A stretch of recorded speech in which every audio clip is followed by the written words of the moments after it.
호재가 있는데 가격이 반영이 안 된 것들이 있다. 예를 들면은 수지, 작년에도 많이 핫했던 뭐 동탄도 있고, 분당은 약간 순서상으로 강남이 흐름을 받으면은 뒤따라 움직이는 그런 흐름이 있거든요. 분당도 아마 같이 가지 않을까라는 생각이 있어서 지금의 어쨌든 25년 지금 상황에서 현금 들고 있는 것보다는 집 한 채 더 쓰자. 그러니까 과잉으로 막 엄청 막 가자 막 이런 건 아닌데, 인플레이션을 추가적으로 해칭하고 추가적인 자산 증식을 하는 차원에서는 한 채 정도는 더 들고 갈 수 있다. 예적금보다는 지금 자산 투자를 하는 게 나을 것 같다. 비트코인, 심지어 비트코인이든 금이든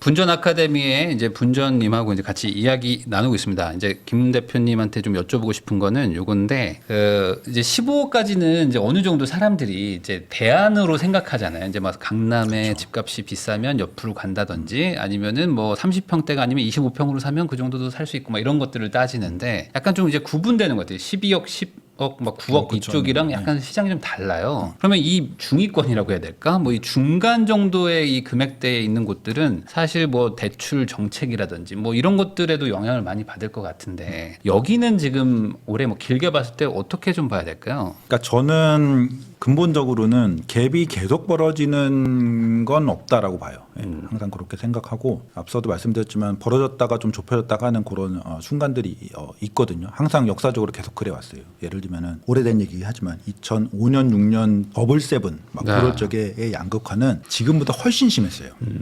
지금 양극화 너무 심하다고 하지만 그때가 훨씬 심했거든요. 딱 그 버블 세븐 지역들만 되게 오르고. 근데 2007년 8년에 노도강 금강구 이쪽에서 지수 기준으로 70% 80%가 올랐거든요. 그 지수 기준으로 그 정도 올랐다는 거는 실제 거래가는 막 3배 이렇게 올랐다는 거예요. 그 정도가 오르다가 금융위기로 다 같이 바사삭 이렇게 됐는데 어쨌든 중간에 급속도로 따라잡는, 지금은 이제 그 정도까지는 안 되겠지만, 아무튼 저는 올해 그 일단은 트리거의 그 성격도 그렇고 일단은 상급지 먼저 올라갈 것 같아요. 그리고 토호제 해제 거기에 없었다고 치더라도 지금 보합장이 거의 한 반년 정도 있었거든요. 보합장이 있다가 재상승이 오면은 보통의 흐름으로는 그 전에 시장을 반복해요. 그 전에 상급지 위주로 오르던 시장에서 한 6개월 보합 있다가 재상승하면은 갑자기 다른 시장이 되는 게 아니고 그 전에 양극화 시장이 반복이 돼요. 근데 그렇게 되면은 갭이 더 벌어질 거 아니에요. 그러면 저는 23년, 24년 갭 벌어졌고 25년 상반기에 갭이 더 벌어지면은 그때쯤에는 충분히 이제 밑에서 올라올 가능성들이 있기 때문에, 저는 만약에 투자를 한다. 내 집 마련은 자기 이제 라이프 패턴에 따라서 이제 결정하기 나름인데, 내가 뭐 여윳돈이 있고 주식 같은 건 잘 못하고 그냥 부동산 투자 하나 해보고 싶다. 혹은 뭐 내가 실거주할 집이 아님에도 어쨌든 투자로 집 한 채를 사두고 싶다라고 하면은 상승률만 따지면은, 물론 상승액은 다르겠지만 상승률만 따지면은 지금 올 상반기에 지금 2월 3월 요럴 때도 많이 오르지 않은 그런 15억 이하 쪽에서 오히려 상승률적으로는 괜찮을 그런 집들이 있지 않을까라는 생각을 하고 있습니다. 그래서 아무나 어둡게 보지 않고 있어요. 그러니까 지금 최근 한 2년간은 좀 잠잠해갖고 약간 좀 벌어지긴 했는데, 그거 때문에 올해도 안 올라가겠지라고 생각하기에는 이제는 좀 에너지가 그쵸. 좀 응축돼 네. 있다. 좀 약간 너무 양극화가 한 3년째 계속되다 보면은 이렇게 좁혀지는 구간이. 사실 가격 차이가 너무 많이 나면 내가 이렇게 차이 주고 저기까지 갈 필요는 없는데라는 생각들을 하시게 되니까, 그러면서 또 수요가 또 옮겨가는 것도 그리고 있죠. 위에가 너무 올라가니까 못 사고 내려오는 수요도 점차 계속 생기게 되거든요. 그러면. 그러면 또 상대적으로 또 싸 보이는 게 또 사람의 그렇죠. 심리니까. 요즘에 그 아파트 거래량도 막 줄고 막 하락 거래도 막 늘어난다는 기사들도 막 계속 나오고 있거든요. 근데 이제 요 와중에 갑자기 이제 토 허재가 풀리면서 뭐 며칠 사이에 지금 갑자기 이렇게 된 거지. 그전은 계속 뭐 안 좋다라는 얘기만 나왔는데, 실제 그 뭐 강남 쪽에만 거래가 되고 나머지 지역들은 좀 조용한 거라고 보는 게 맞는 거죠, 현재는. 그렇죠. 지금 제가 거래량 집계를 거의 일별로 하는데 되게 특이했던 점이, 사실 거래를 실시간으로 퍼나르는 사람들도 있잖아요. 물론 그걸 이제 업으로 하는 블로거분들도 있고, 아니면은 어쨌든 커뮤니티나 뭐 톡방 이런 데서도 계속 얘기가 많이 나오잖아요. 맞아요. 12월 초에 정치적 리스크로 약간 주춤했다가 12월 중순부터는 그걸 극복하고 뭐 잠실, 둔촌, 헬리오 막 이런 데서 막 거래가 많이 됐어요. 그러면서 이제 좀 반등하려나 이런 분위기가 있었는데 12월 거래를 지금 집계 완료가 됐는데 12월 거래를 집계해 보니까 12월이 하반기 중에 제일 낮은 거예요. 9월보다도 더 낮았어요. 9월에 네. 8월보다 훅 떨어졌는데 9월보다 12월이 더 낮은 거예요. 그 말인즉슨 잠실 이런 데는 거래가 많이 됐지만 그다음 반포 쪽도 좀 거래가 되고 했지만 구별로 봤을 적에 거의 서울의 안 됐다. 외곽지들은 굉장히 작년 1월 제외하고는 최저점 이렇게 거래됐다는 거라서 작년 12월 기준으로 되게 거래 양극화는 제일 심했었다 작년 12월에. 그래서 만약에 토어제 해제가 안 됐더라도 저는 속도의 차이가 있었지 결국은 지금 그 상급지 혹은 서울에서 원래 거래 시발점이 되는 그 지역들 뭐 잠실, 헬리오 이런 혹은 네. 뭐 개포, 반포 이런 쪽들 그런 쪽들은 어차피 올라올 거였다라는 생각을 하고 있습니다. 그러면은 이런 것도 좀 궁금한데 아까 말씀하셨던 이제 15억 이하에서 뭐 예를 들어 그냥 9에서 12억 정도라고 뭐 대략 뭐 정해 보겠습니다. 그러면 이런 집이 어찌 보면 이제 동네마다 다르지만 그 비싼 아파트 옆에 있는 좀 구축들도 한 그 정도 가격대가 있고 그리고 아니면은 아예 조금 더 멀리 나가면은 나름 어떤 지역의 대장급의 또 아파트들 가격대이기도 하거든요. 그러면 지금 이 추세라면은 약간 그래도 좀 외곽에 있는 대장급들이 먼저 좀 움직일 확률이 좀 높을까요?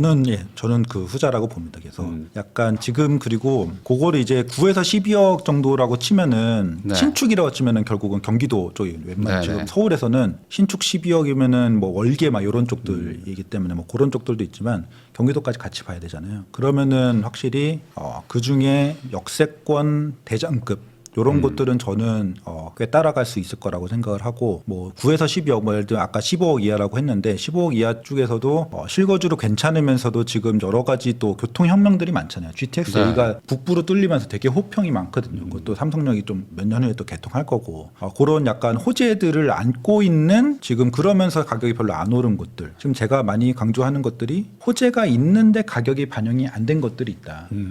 2021년 요럴 때는 호재가 있다 하면 가격이 너무 많이 돼서 맞아요. 거기에 팍 빠졌는데 팍 빠지고는 회복이 안 된 거죠. 그러면 호재가 분명히 있는데 가격이 반영이 안 된 곳들 그다음에 약간 양극화로 좀 많이 눌린 곳들 그런 것들에 약간 교집합을 찾으면은 괜찮을 수도 있고 좀 뭐 경기 남부 같은 경우는 제가 보기에는 좀 빠르게 움직일 수 있을 것 같아요. 뭐 예를 들면은 수지 작년에도 많이 핫했던 뭐 동탄도 있고 예. 네. 광교 뭐 이런 데도 뭐 분당도 지금 그 일기 신도시 재건 선도지구 그때 핫하고 좀 잠잠했는데 아마 지금 이 분당은 약간 순서상으로 강남이 흐름을 받으면은 뒤따라 움직이는 그런 흐름이 있거든요. 분당도 아마 같이 가지 않을까라는 생각이 있어서 분당은 구축이지만 그 가격대에 좀 있으니까 예, 그런 식으로 경기 남부까지 딱 그 가격대의 경기 남부 쪽도 괜찮지 않을까. 그렇게 생각합니다. 그냥 그 말은 이제 갭이 많이 벌어져 있다 보니까 사람들이 조금 싼 거 없나 찾아봤을 때 야 여기 호재 있잖아 이러면서 그쵸. 이제 거기로 네. 먼저 여기 대장이잖아 이러면서 갈 거라는 약간 그리고 그런 아무래도 또 말씀이시죠? 신축 선호가 올해도 또 계속 될 거라서 그런 것들이 신축 괜찮은 입지의 신축들이 경기도에서 좀 상대적으로 낮은 가격에 있으니까 많이 눈을 돌릴 것 같습니다. 그러면은 최근에 또 막 기사 나오는 게 이제 드디어 GTX B가 이제 착공식은 했지만 네. 착공할 것 같다 이 정도까지 나왔거든요. 그리고 이제 C도 어쨌든 착공식은 해놨지만 뭐 아직 진행은 잘 안 되고 있는데 이 B, C가 어찌 보면 제2의 또 뭐 GTX A처럼 교통혁명급인데 아직 완공까지는 멀었지만 이거 지역을 지금 한번 봐보는 것도 괜찮을까요? 지금 그 지역들이 딱 그 가격대에 지금 뭐 막 눌려 있고 이런 데 많잖아요. 그러니까 저는 일단은 기본적으로는 뭐 BC도 좋게 보는데 네. A도 가격의 반영이 별로 안 됐기 때문에 A도? A를 보는 게 좋을 것 같다. A는 남북이 이렇게 갈라져 있는데 요거 연결만 돼도 연결이 한 26년 그렇죠. 초 1년밖에 안 남았거든요. 근데 그 연결만 돼도 특히 이제 북부 쪽 북부라고 해도 경기도가 아니고 서울에도 있거든요. 저기 연신내 근처에도 있고 네. 그런 쪽을 우선적으로 보고 그런 쪽이 사실 지금 가격이 많이 안 올랐지만 혹시라도 뭐 올라서 부담이다라고 하면 그 다음에는 B씨로 볼 수도 있을 것 같은데 C 같은 경우는 아직은 불확실성이 좀 있고 C는 돈도 좀 프로젝트 그 파이낸싱도 잘 안 되고 있는 측면이고 물론 C는 좀 짧아요 공사 기간이. 그래서 C는 또 그런 장점이 있긴 한데 그래도 삽 뜨는 거 보고 네. 답은 뜨는 거 보고 하는 거 좋을 것 같고 B 같은 경우는 진짜 특히 송도를 띄울 수 있는 송도가 네. GTX만 빨랐어도 되게 좋았을 텐데 그래서 그럴 송도는 수- 참 GTX GTX만 있으면 정말요. 그 네. 단점이 많이 해결되는데. 왜냐면은 학군까지 지금 네. 잡아놨기 때문에 GTX만 있으면 되는데 GTX가 없잖아요. 근데 그렇다고 지금 예를 들면 지금 송도를 사기에는 GTX 너무 먼 일이니까 네. 예를 들어 지금 뭐 31년에 된다. 예를 들어서 6년 남았는데 그건 3년 후에 사도 된다. 예를 들어서 그래서 저는 기대는 하고 있습니다만 이르다. 그거 보고 하기에는. 그게 사실 뭐 그 사이에 또 무슨 일이 일어날지도 그렇죠. 모르는 네, 거고 네. 또 공급도 어쨌든 뭐 있고 하니까 그러면은 A가 별로 안 올랐다고 얘기해 주셨는데 사실 A도 이게 남부와 좀 북부에 지금 약간 온도 차가 있거든요. 남부는 원래 있었던 뭐 SRT도 있고 뭐 그러다 보니까 조금 효과가 좀 덜했는데 북부는 야, 이거 너무 좋다 타보니까 막 서울역까지 막 20분 안에 간다 막 이런 얘기들 나오잖아요. 근데 또 이제 댓글들 보면 항상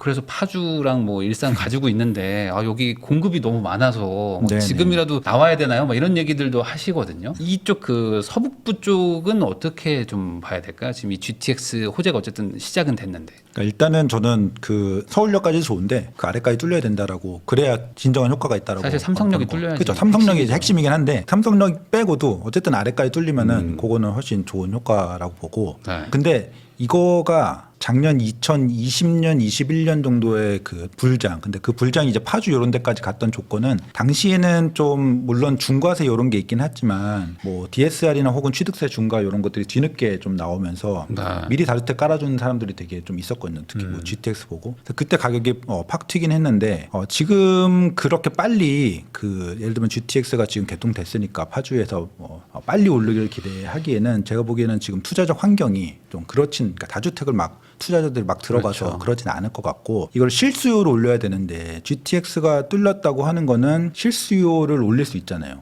예를 들면은 파주에서 서울역으로 가면은 서울역만 출퇴근하는 게 아니고 그 주변에 뭐 시청, 종로 다 출퇴근할 수 있고 용산도 갈 수 있고 4호선 타고 그다음에 밑으로 가면 수서에서 또 마음대로 갈 수 있고 삼성 뚫리면 삼성 강남권 출퇴근 다 가능하잖아요. 그러면 당연히 여기 실수요가 갈 텐데 그러면은 좀 투자적으로 밀어올릴 수 없으니까 전세가가 먼저 올라줘야 돼요. 그 말은 조금 시간이 걸린다라는 거죠. 그래서 26년도에 요게 삼성역 제외하고도 남부까지 뚫린다. 심지어는 그 북부에서 판교까지도 출퇴근 몇십 분 안 걸리니까 할 수 네, 있잖아요. 네. 할 수 있는 상황이 된다라고 하면은 전세가가 그러니까 그거 기대하에 물론 오를 수도 있어요. 근데 만약 그게 안 된다고 해도 전세가 오르는 시기가 뭐 한 반년 이상은 좀 필요할 것 같고.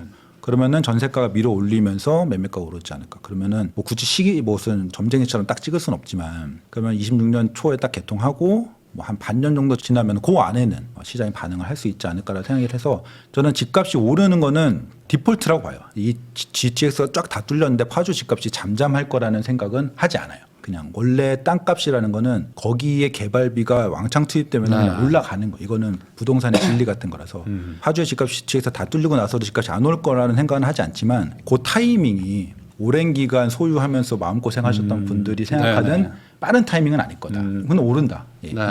6년 하반기 27년 정도 되면은 의미 있게 오를 수 있다. 그러니까 결국에 전세 발 상승이 오려면 전세도 실거주기 때문에 그렇죠. 다른 데 살던 분들이 갑자기 전세 막 빼가지고 오진 않잖아요. 전세 만기되면서 슬슬 오는 거니까 그 속도가 좀 느릴 수밖에 없죠. 억제될 수 있죠. 근데 만약에 투자자들이 와서 올리는 그런 흐름을 만들려면은 예를 들면 무슨 취득세 중과 완화라든지 이렇게 지금 똘똘이한 채를 만든 여러 가지 정책들이 있잖아요. 다주택을 네. 막은 정책들을 좀 푼다라고 하면은 그 투자자들이 여러 가지를 봤을 적에 GTX로 저기 할 만한 먼저 들어가는 게 있죠. 그러니까 이 투자로 밀어올리려면은 정책의 변화가 좀 필요하고 네. 정책 변화가 없으면은 실수요를 올려야 되는데 그러면 시간이 조금 걸릴 거다. 똑같은 기준으로 보면 될 것 같긴 한데 그럼 빌라랑 오피스텔 쪽도 뭐 당분간은 뭐 딱히 이렇게 좋은 시장은 아니라고 봐야겠네요. 다주택 규제가 풀리지 않는다면. 그렇죠. 예, 기본적으로 그렇긴 하고 그런데 약간 오해하고 있는 게 빌라가 되게 대부분 망했다라고 생각을 가격 되게 망하고 이럴 거라고 생각을 하는데 사실은 생각보다 작년에 빌라 그냥 입지가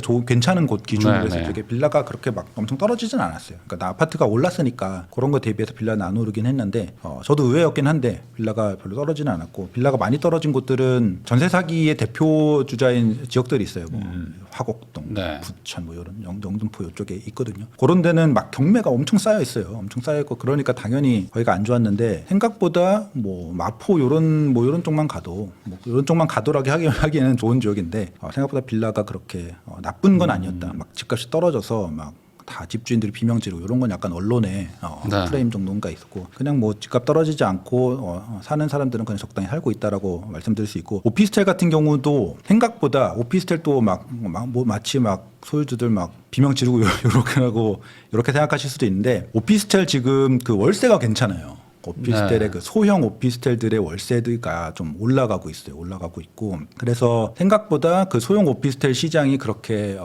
안 좋지 않아요. 가격들도 그렇고 조금씩 같이 올라가고 있는데 지금 그 오피스텔 그 주인들이 너무 힘들어하는 그런 사람들은 뭐 제 주변에도 있습니다만 그 옛날에 예전에 그 한창 그 21년도 요런 다른 비상급지 쪽도 막 올랐을 적에 그때 고분양가로 분양했던 아파트들이 맞아요. 있죠. 이제 그게 이제 입주를 최근에 이제 하고 23년, 4년, 이제 5년까지도 이제 입주를 하는데 그런 데가 이제 뭐 계약금 포기, 계약금 더블 계약금 포기 막 이런 그런 상황들이 있으니까 이제 그거는 이제 어떻게 보면은 분양가 자체가 좀 고분양가였고 오피스텔만 떨어졌다기보다는 그 지역의 시장 자체가 다 무너졌으니까 오피스텔이 엄청 안 좋다라기보다는 특정 상품들 집주인들이 굉장히 힘든 상황이죠. 오피스텔 뭐 생수 그런 분양받았던 것들이 좀 그쵸. 유독 힘들죠. 지금. 힘들고 근데 의외로 소위 수익형 부동산이라고 하는 오피스텔들은 월세를 올리면서 소유주분들이 그냥 월세율 수익률 좀 올려가면서 적당히 잘 살고 있다. 예. 그래서 생각보다 그렇게 막 심지어는 지금 뭐 그런 기사들 보셨는 것 같은데 뭐 모건 스탠리나 뭐 이런 네.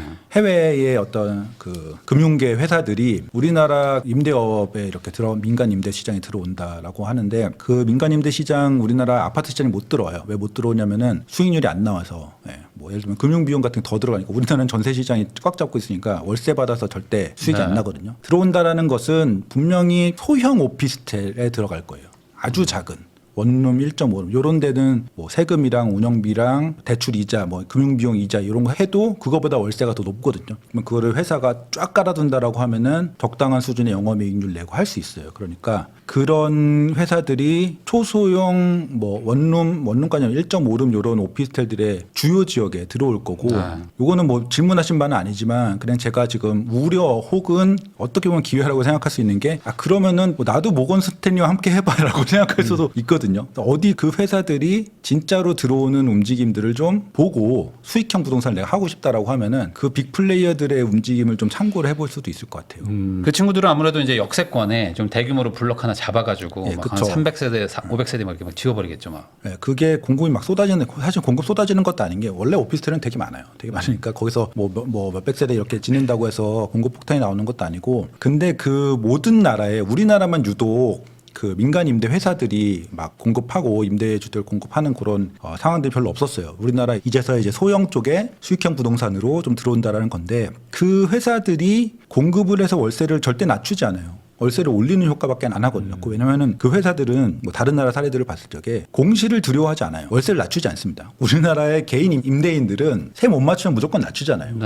낮추고 사실은 뭐 그 임대인에 따라 다르지만 뭐 네. 약간 유도리도 있게 좀 뭔가 해주고 약간 조건도 맞춰주고 뭐 이런 게 있는데 그 회사들은 진짜 소위 진짜 뭐 속단 말로 얄짤없습니다. 얄짤없고 그렇죠. 뭐 예를 들어서 뭐 임차료 뭐 2달 밀렸다. 그냥 내보내면 법무팀 나와서 쫓겨나는 거예요. 그냥 하고 월세가 낮아질 것 같다라고 하면은 공실 몇 개 비워두는 거 일도 아니에요. 그냥 그렇게 한 다음에 월세를 지킵니다. 쫙 깔려 있으면. 그래서 그 지금 이런 플레이어들이 많이 들어오면은 주요 지역에 뭐 역세권 뭐 이런 아마 강남 마포 요쯤에 뭐 도심권 이런 데 많이 들어올 것 같은데 그런 데 이제 작은 집들의 월세 사시는 분들이 좀 힘들어질 수도 있고 뭐 임대업 차원에서 보면은 누군가에게 기회가 될 수도 있고 이렇게 될 것 같아요. 그리고 이제 그런 소형 오피스텔 뭐 이런 소위 말하는 이제 약간 프리미엄 고시원의 약간 더 그쵸. 좋은 네. 느낌으로 가는 거잖아요. 그러다 보니까 막 일부 막 그 커뮤니티 시설도 막 넣고 할 텐데 그런 거가 또 만약에 들어와서 어느 정도 좀 이렇게 자리를 잡아버리면 이제는 약간 그것도 이제 뉴 노멀이 되는 거죠. 월세 한 그렇죠. 100만 원 정도 내고 사는 게 맞구나. 뭐 다른 데보다 뭐 월등히 뭐 더 좋을 테니까 아무래도 그러면 이제 월세가 상승할 확률도 좀 있는 거죠. 근데 그럼에도 불구하고 사실 다주택 규제 뭐 이런 것들, 뭐 오피스텔 주택 수로 지금 계속 취급하고 있고 이런 것들이 있다 보니까 투자자들은 들어갈 수는 없는 상황 아닙니까? 그러니까 이제 신규 투자? 그렇죠. 여러 가지 약간 회피할 수 있는 그런 뭐 방법들이 있긴 한데 근데 일반 개인들이 오피스텔 뭐 여러 채 해가지고 네. 하기에는 조금 애매하고 그냥 뭐 예를 들어서 그냥 보통 개인이다. 그리고 내가 집 한 채 그냥 똘똘이 한 채로 이렇게 깔고 앉아 있다라고 하는데 노후를 위해서 그냥 월세 하나 받고 싶다라고 하면은 뭐 한 채 정도는 살 수도 있죠. 아니면은 뭐 비조정 지역이다 이러면은 좀 뭐 두 채도 할 수 있고 뭐 이렇게 해서 조금 막 이렇게 임대 사업 여러 채를 하는 게 아니고 그냥 내 노후를 위해서 좋은 지역에 한 채 오피스텔에 월세 받으면서 살겠다 이런 식의 약간 접근을 할 수 있을 것 같아요. 그럼 아직까지는 뭐 그냥 일반적인 분들한테 얘기를 한다면은 굳이 뭐 주택 수를 막 늘릴 필요까지는 없는 시기라고 봐야 될까? 아직까지는? 그러니까 저는 이제 오피스텔하고 별개로 오피스텔은 이제 특히 이제 사업자 내셔서 뭐 네. 많이 하시는 분들도 있으니까 그런 분들이 이제 그런 차원에서 접근하는 거는 그 차원에서 알아서 이제 검토하시면 좋을 것 같고 차익을 노리는 그런 투자적 측면에서는 네. 근데 저는 약간 그 요새의 부동산 전문가 분들하고 조금 다른 결일 수도 있는데 예를 들어서 두 채 정도는 가능하다. 내 똘똘이 한 채 플러스 그다음에 투자적으로 뭐 예를 들면은 뭐 경기도에 한 채. 근데 저는 이제 만약에 내 똘똘이 한 채를 갖고 있고 투자적으로 한다라고 하면은 재개발을 할 수도 있고요. 아니면 재건축 뭐 예를 들면은 요새 뭐 노후주택 요 특별법으로 뭐 재건축을 빨리 추진한다거나 네네. 뭐 그런 데도 뭐 이렇게 할 수도 있을 것 같고 그래서 두 채 정도는 해도 물론 안 해도 되는데 다주택은 지금 할 필요가 없어 뭐 이런 식으로 많은 분위기가 좀 잡히고 있는데 저는 그러진 않아도 된다. 두 채까지는 두 채 정도는 충분하고 물론 저력이 되면 뭐 세 채도 할 수 있는데 그러니까 지금 무슨 옛날처럼 옛날도 아니고 멀지도 않죠. 한 3, 4년 정도 전처럼 막 10채 하는 분도 있고 지방에 20채 하는 분도 네. 있고 되게 흔했잖아요. 사실은 많았죠. 그런 분들이 그 정도 상황은 이제 아니라고 보고 너무 막 소액 그때는 이제 초소액 투자가 또 유행을 했는데 그런 네. 거 말고 뭐 3, 4억 정도 투자금으로 들어갈 수 있는 예를 들면은 2, 3억, 3, 4억 정도 들어갈 수 있는 한 채. 그다음에 연세가 있으시면은 뭐 증여 같은 것도 이렇게 염두에 두실 수 있고 하는 식으로 내 자산에 대해서 한 채 정도 같이 들고 가는 거 충분히 괜찮을 것 같고 그다음에 내 집 마련을 이렇게 했을 적에 내 똘똘이 한 채를 갔을 적에 어쨌든 거기에 풀로 연끌해가지고 내가 이거 원리금 갚기에도 빡빡하신 분들도 있지만 여윳돈을 갖고 있으신 분들도 있잖아요. 어쨌든 어느 정도 현금을 확보하시고 계신 분들도 있잖아요. 저는 지금 차원에서 지금의 어쨌든 25년 지금 상황에서 현금 들고 있는 것보다는 집 한 채 더 쓰자. 그러니까 과잉으로 막 엄청 막 가자 막 이런 건 아닌데 인플레이션을 추가적으로 해칭하고 추가적인 자산 증식을 하는 차원에서는 한 채 정도는 더 들고 갈 수 있다. 혹은 본인이 뭐 주식을 잘하거나 뭔가 금융 투자를 잘하시는 분들이면은 금융 투자하셔도 돼요. 그러니까 그런 차원에서 저는 보는 거죠. 그런 차원에서 본인이 갖고 있는 어떤 현금 여력이나 혹은 뭐 예적금 이런 것들을 예적금보다는 지금 뭐든지 자산 투자를 하는 게 나을 것 같다. 네. 비트코인 심지어 비트코인이든 금이든 주식이든 혹은 추가 한 채든 그런 차원에서 저는 한 채 더 하는 것이 나쁘지 않다고 봅니다. 이거의 전제 조건은 이제 똘똘한 한 채, 그러니까 나름 자기가 만족하는 한 채가 있다는 전제 하에 말씀하시는 건가요? 그렇죠. 근데 이제 포트폴리오를 이제 본인이 이제 거주하는 내가 어느 단계냐 예를 들면 지금 굉장히 젊으신 분이고 자산을 좀 네. 적극적으로 증식을 하고 싶다라고 하면은 오히려 실거주에 집착을 안 할 수도 있죠. 예를 들어서 그냥 예시로 들면은 내가 지금 엄청 열심히 돈을 모아서 예를 들어 30대 중반인데 돈을 많이 모아서 한 10억 정도 있어요. 그러면 이 10억에 대출 받아가지고 신축 아파트에 실거주를 사느냐 그럴 수도 있죠. 그럴 수도 있고 그건 이제 그 집이 뭐 집값이 우상향하면서 적당하게 인플레이션 해지도 하고 그럴 수 있는데 적극적으로 나는 월세 살고 이 돈을 보니까 뭐 한남 뉴타운에 무허가 이거 10억 11억 하더라. 그거 사서 거의 거주할 수 없잖아요. 그리고 심지어는 이건 초기 단계도 아니라서 앞으로 10년은 묻어둬야 돼요. 근데 결국 승자가 될 수 있거든요. 지나고 나서 보면. 그렇죠. 승자가 될 수 있어요. 엄청난 승자가 될 수도 있죠. 이거는 이제 자기 단계에 따라 다른데 저는 개인적으로는 젊으신 분들은 실거주가 실거주에 아니라 집착하지 마라. 네. 적극적으로 두 채도 할 수 있는데 두 채를 꼭 아까 말씀드린 똘똘이 한 채 실거주하면서 소액으로 한 채 이게 아니고 비슷한 급의 두 개를 할 수도 있죠. 아, 그렇죠. 예. 근데 제가 지금 말씀드린 거는 약간 기준이 제 기준이었던 것 같아요. 뭐 40대에 아이들도 있고 생활적으로 안정적이 필요한 아빠 우리 집은 그렇죠. 왜 이렇게 좁아 막 이런 거. 우린 왜 이렇게 자꾸 이사 다녀? 왜 그런 이놈은 건 힘들 수 있죠. 왜 쫓겨다니는 거야? 뭐 이런 식의 우린 난 또 전학 가 뭐 이럴 수도 있잖아요. 또 가? 어쨌든 안정이 필요하신 분들에 한해서는 저는 어쨌든 뭐 집은 사시는 게 좋다. 인플레이션 해진 차원에서 그렇고 안정적인 자가에서 차원에서 그렇고 그 차원에서는 추가 한 채 정도 자산 투자 어느 쪽으로 자산 투자를 하는데 그중에 부동산도 역시 또 대안이 될 수 있다. 추가 투자도. 젊은 사람들은 부동산 시장에 대해서 적극 공부를 좀 하시면 좀 좋을 것 같아요. 물론 그 젊은 사람들은 미국 주식 공부도 할 수 있고 여러 가지 네. 제가 무조건 부동산만 답이라고 한 게 아니고 여러 가지 자산 증식의 대안 중에서 부동산도 좋은 대안이 될 수 있으니까 공부를 하시고 고민을 하시면은 아주 훌륭한 결과가 나올 수도 있습니다.